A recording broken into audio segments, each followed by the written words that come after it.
This is David here from Avin Media, and obviously joining me today is Solomon Dillon and Steve Heading. Now, I think one of the most important subjects that have been arising today is the place in which the unions might be making some concerted effort, given the goings on in the Middle East at the moment. Can they have a better role to play? Are they playing these roles? And why isn't it reaching out further into the actual trade union members themselves? I think that, first of all, we've got to recognise that the trade union leadership have been worse than useless. We have, and I'm going to name them now, name and shame. We have Mick Lynch, who's made speeches in Trafalgar Square to hundreds of thousands of people and saying how much he is in support of Palestine. And Mick has got members in the Royal Fleet Auxiliary flying drones over Gaza, enabling the flight of drones over Gaza from the Royal Navy, and also enabling the bombing of the Houthis. We've got the Sharon Graham from the United Union, and she's been allowing her members to manufacture weapons that are sold to Israel, and also components for weapons. Same with the GMB. The PCS are still signing off the paperwork for these weapons to be exported. So the question is, what can we do about it as rank and file trade unionists? And I think that it's quite clearly where we can get the numbers in a workplace to stop work, to stop handling any Israeli goods. That's what we have to do. It's at that point now. So I think that the international solidarity is already there. Spain have already had a strike for Gaza and the genocide that's going on there. And Britain's trade union leaders should be holding their heads in shame. That doesn't absolve us as ordinary trade unionists. We have to build a movement that can deliver that action. Right, I think that's a very good summary of the situation as it is at the moment. In terms of getting things out into the media, people actually who are apparently succeeding today, you may have seen on some of the social media channels coming up, the fact that people protesting against Barclays covering in red paint, they seem to have got somewhere with Elbit systems, and it looks like Barclays, although they don't want to entirely admit it, they basically have admitted that they've stopped managing the investments in Elbit systems. So obviously they're gaining some kind of success in quite a flamboyant and extravagant and questionable way to some degree to the majority of the populace. We've got to find somewhere sitting in between there. How could we go forward with that, do you think, in terms of energizing union members? Because usually it's the leadership of unions that will give that leadership, literally, but they're not doing that. What's the best way to get in there? What sort of influences can we use? Dave, I find what Steve's already mentioned, that yes, the leadership is not playing that role, but the activists are. And you just mentioned how sacrifices are made by individuals who've been calling out no arms to Israel. So a lot of sacrifices made, some of them arrested, some paid heavy fines. But just imagine the muscle power of the trade union movement if the leadership had taken a stand. I feel that if it was an international movement, even amongst the trade unions, and as Steve mentioned, periodic strikes, it would put a lot of pressure. So there's a big role to be played. How is the question? And that is the membership. Now, the trade union movement at the moment is tied up to the Labour Party. And the Labour Party is tied up the interest of the war industry, the warmongers. And you got the aristocracy in power there. What we need is a complete transformation, that the trade union movement should actually represent the interest of the workers. And most of the workers, most of them, a very heavy number, are against the war, are against the genocide. And can you imagine if all the trade union movements and the membership put that pressure? Look, we pay our dues to you. You should represent us. We don't want this war. We don't want this genocide.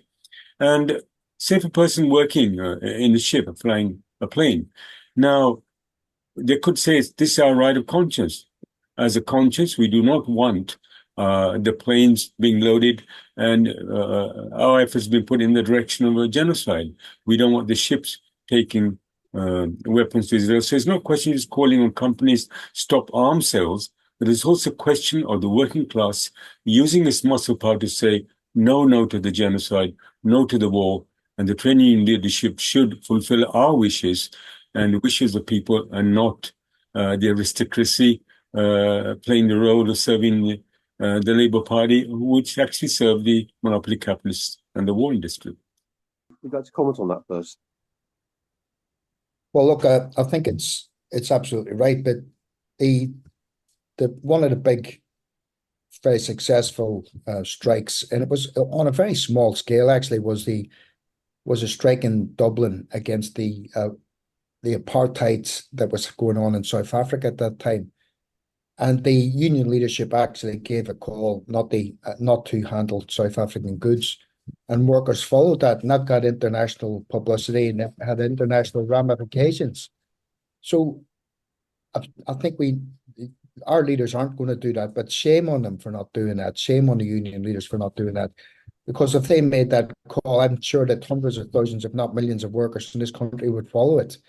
But we need to come to terms with the fact that they're not going to make that call, and we have to find a way of making it instead. How militantly the workers fight to demand wages above the inflation rate, and you always end up with negotiations where the living standards are going down and down because the workers have been forced to accept wages lower than the inflation rate. So it's the class interest there, that they're serving the class interest of the capitalists within this country in order to increase the profiteering. And that's not should be the role of the trade union leadership. Their role should be to make sure of the well-being of the membership. And that's what the membership should demand.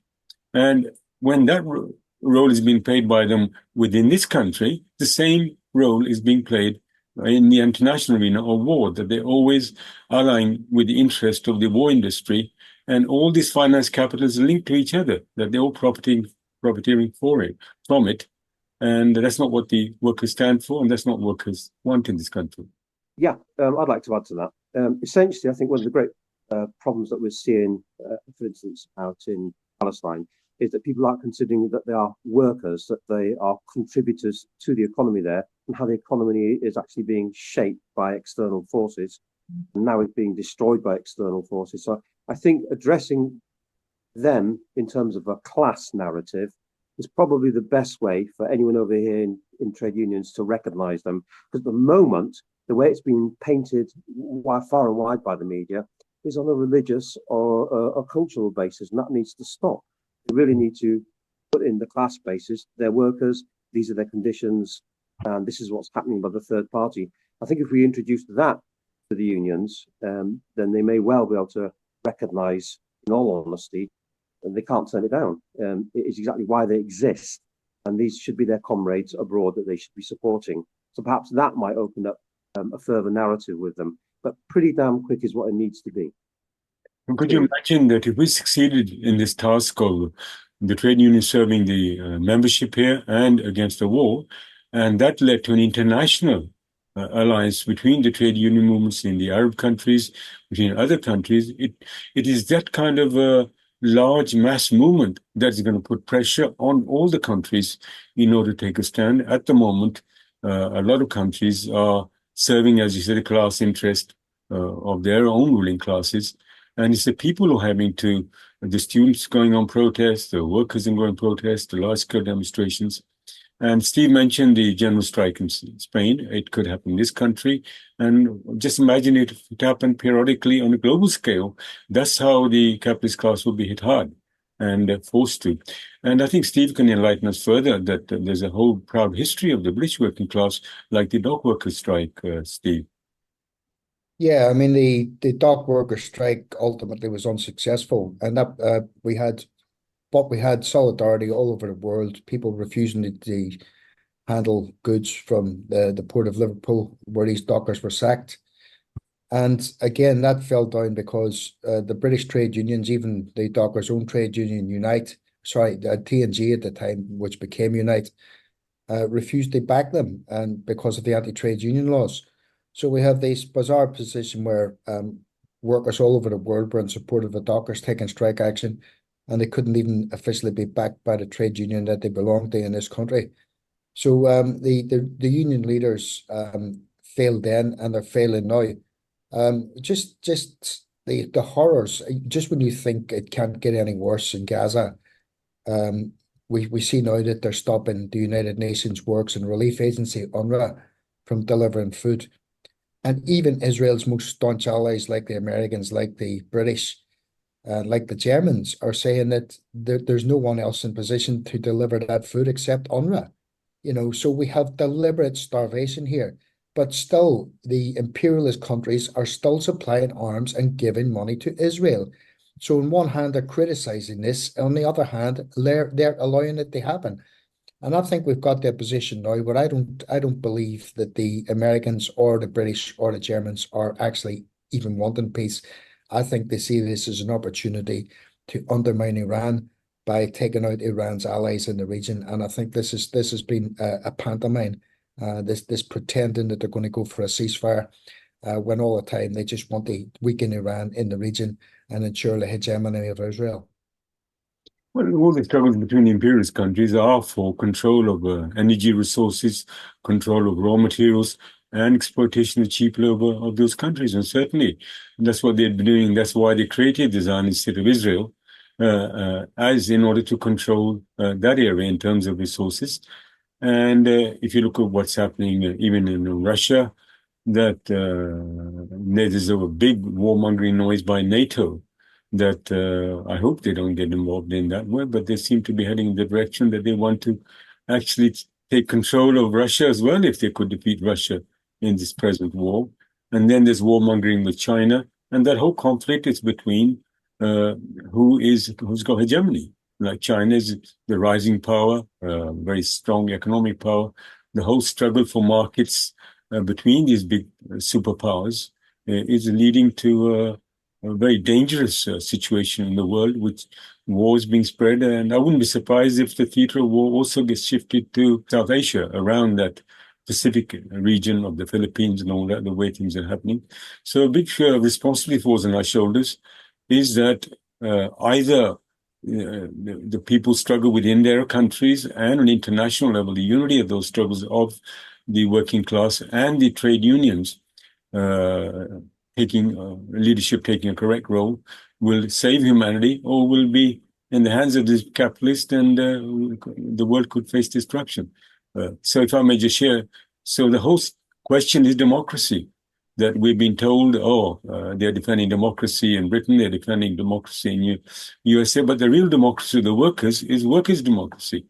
That the leadership of the trade union movement, it's the workers who should bring forth those leaders who represent their interests, and not the interests of the capitalist class or the aristocracy working hand in hand with them. And they should be, the leaders who they bring forth should be accountable. So first of all, they should serve the agenda of their membership, and they should be accountable to the membership. And if they don't fulfill that role, they could be recalled. And that will be empowering the working class to exercise real democracy in their interest, and not fall into the trap which the aristocracy, the leadership, joining hands with the capitalist class, the Labour Party, and the mainstream capitalist parties, put them into that trap. And that entrapment can only be broken through enforcing real democracy, empowering the working class to exert their rights, and the power of the membership, that they become the decision makers. Popping back to what you said about the area of the world that it's moving into, last year I spent a month out in the Philippines and speaking to members of, former members of, and the current members in government at the moment, and they are head over heels about believing that Israel is everything for them. It's possibly a well-known fact that there are a massive amount of Filipino expats living in Israel, as well as many other parts of the world, but particularly in Israel. And they're enamored of Israel and their policies, and they seem to believe them straight off the cuff. Obviously, I spent a lot of time talking to people, talking to politicians out there, and to some people in industry, basically correcting them on those views, and they were quite easily corrected. So they've got a veneer over there. They do have a big influence over there, and you're absolutely right. It does look like they're more or less being painted up for something further afield. And not only that, but Israel's been hard at work, putting the fear of it amongst them, that China's the big problem and that America's not, which is very sad considering the historical narrative that exists with the US and the Philippines. So you're absolutely correct there, and that's certainly something I experienced from people who would know over there. Certainly I found that one out last year. So I think you're right, and I think that we're going to have to find some way of taking a lead for people who are easily touched up like that. So yeah, we do have to work very hard. How do we get that narrative across? I think we need to work out a way from a media point of view, getting, as it were, good sound bites, good visuals that we can put out that will basically make people realize this is the situation and this is how we can go forward to resolve. They're going to the wrong sources, is what I'm saying. They're going to the easy sources. So I think that's half the problem. We need to put some pointers out there. There was a conference lately held by the trade union in London, and Steve mentioned a very interesting point there, setting up workers' councils. And that is talking about democracy, serving the workers. Perhaps Steve can elaborate a bit more on the idea of the workers' councils. I'd like to hear that. Yeah, so look, I mean, as I kind of share some of your analysis, Sylvander, but the reality is this: there is no mass workers' movement at the minute who are out there posing as any kind of threat to the leadership. There is no rank and file organization in the sort of 50s and the 80s. There were rank and file organizations that were challenging and even calling strikes independent, 70s as well, as independent of a trade union bureaucracies. There's none of that now. So there is workers' democracy. Unfortunately, the workers are in such a terrible state of consciousness that they vote in the bureaucrats because they see the bureaucrats as moderates. They see them as people who can do deals for them, or people just don't vote, and people just don't vote. So this in a way, the sort of consciousness raising that Gaza has done, I think it's made a lot of people question the whole system. I think, and if we can get to a stage where we can set up workplace committees just to educate people on Gaza, little circles to educate people on Gaza, the potential is there for workplace committees to grow out of that can take action independent of a bureaucracy and to link up. The problem is we haven't got a party. We haven't got a party of the working class. We've got a load of little sects running around claiming themselves the party. And the only party that's traditionally served the interests of the working class, although it's been led by capitalists, is the Labour Party. And they are completely Zionist controlled, completely Zionist friendly.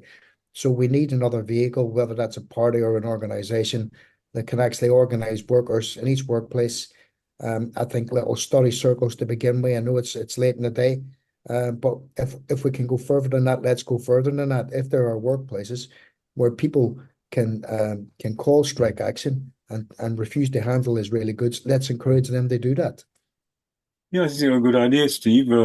We do recognize that we have a whole challenge facing us because of the power of the media and the stranglehold the aristocracy has, which is working hand in hand with the Labour Party. And yes, there's a lot of parties that claim we are the right parties of working class, but ultimately it's a struggle amongst the workers that is going to compel the right kind of leadership to emerge within the committees and within the trade unions and even within these various left-wing parties. And that is going to emerge out of struggles. So a lot of work needs to be done, as you said, in terms of study circles, instead of discussions. But it is this active, and it's the activists who are coming forefront in these struggles. It's a question of uniting and forming a united front around a common program against the war, a common program against privatization, a common program is a program for quality healthcare, NHS serving them and not the private contractors, as the policies seem to be happening.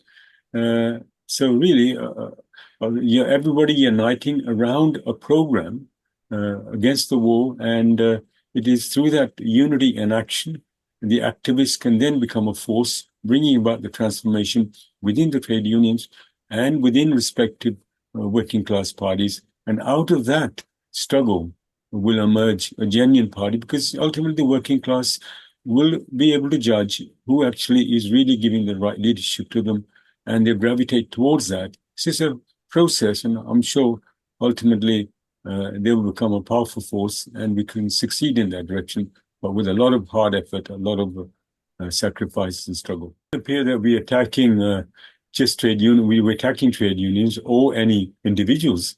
The reason we are having to take up this subject is look how the miners' strike was betrayed.